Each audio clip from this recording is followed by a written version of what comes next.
What's up, lovelies? Megs here from DTC. So before we start, we're going to preheat our oven to 150 degrees Celsius. Now we're going to start with our egg whites. So you want to try and get 250 ml worth of egg whites.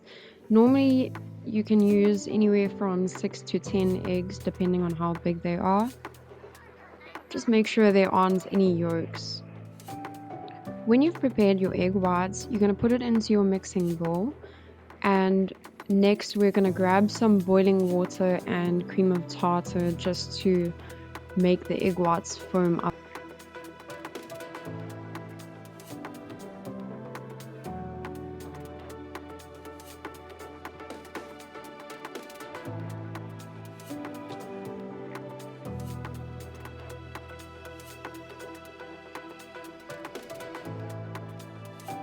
Now we add a teaspoon of cream of tartar just to make sure that everything foams up properly and keeps its shape.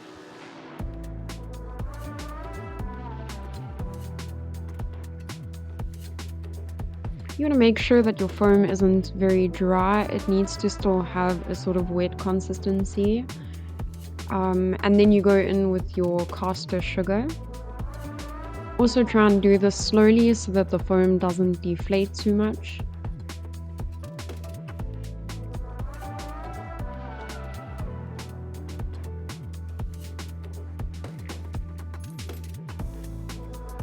Here it's about personal preference. You can either use vanilla extract or you can use vanilla essence, whichever is more available to you.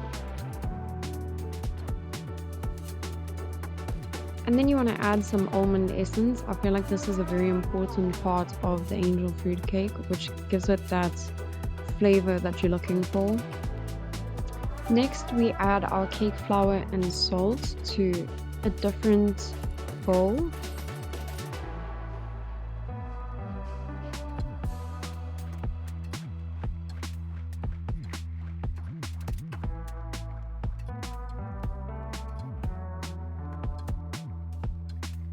And then you're going to add in the caster sugar.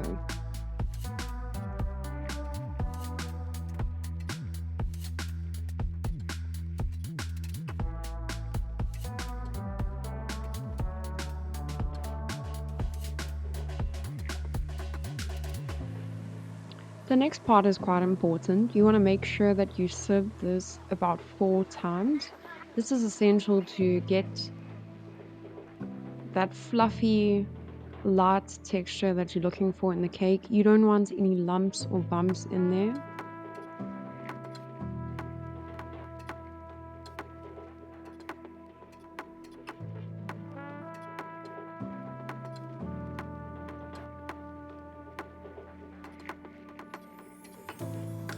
You want to gradually add this flour mixture into the egg white mixture, just to make sure that it doesn't weigh it down too much.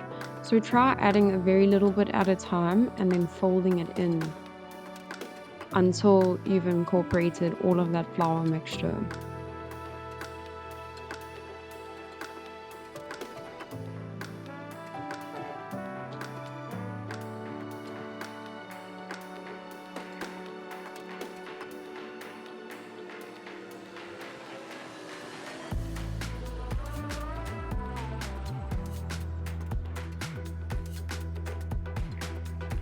Now that our mixture is ready, we can put it into the pan.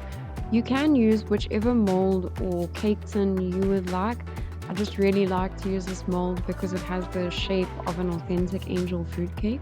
I'm going to try and spoon it in slowly. You can put it into the oven for about 50 minutes. We're going to have that at 150 degrees Celsius. And then you're going to reduce it and bake it for another 10 minutes. So it goes from 150 to 120 degrees Celsius for the last 10 minutes.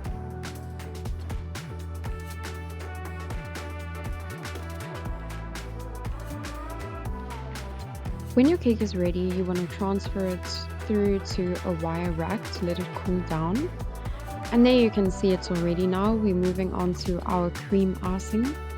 So you use water and gelatin. Just make sure you give the gelatin a chance to bloom. And then you're going to pop it into the microwave for a few seconds just to get a liquid consistency so that it blends nicely into the cream that we're going to put into our mixer. Now you want to make sure you are using cold utensils, and if you have a mixing bowl, you want to put it into the freezer to try and ensure that it gets as cold as possible. Now we're going to leave the gelatin to the one side just to cool down a little bit while we prepare our whipping cream. I think the important part about cream is just remembering not to overbeat it because it will go crumbly and the texture will change very quickly. So you need to be keeping an eye on this constantly.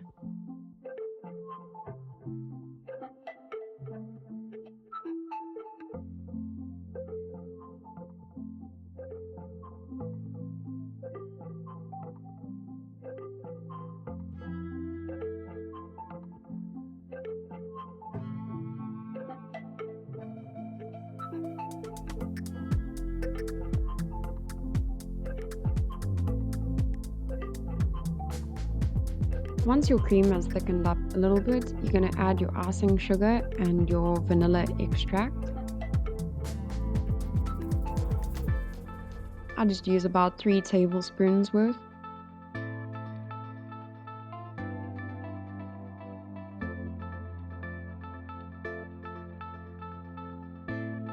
And for the extract, you can actually make your own using vanilla pods and alcohol. Just having a little taste, making sure the consistency is right, and then we're going to put in our gelatin, which has now cooled down nicely.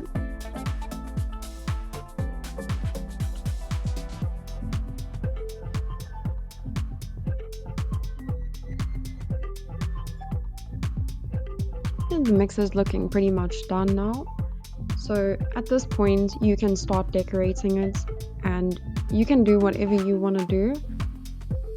You want to make sure that you put the cream on the cake before you pop so that everything sticks nicely.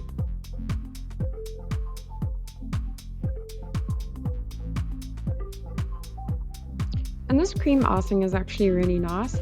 I mean, it actually held up for a few days and kept its shape. I was very impressed with it, I'm not gonna lie.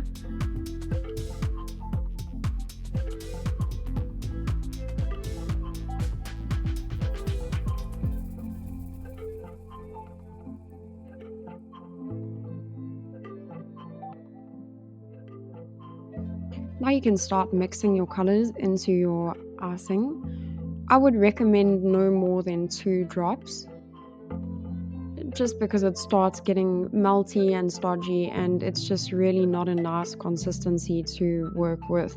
So try and keep the colors at a lighter side.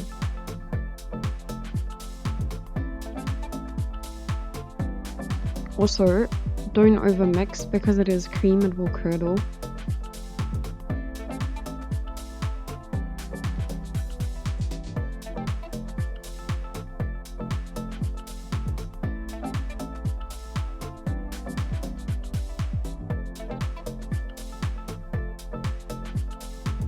Now you're going to pop it onto your cake.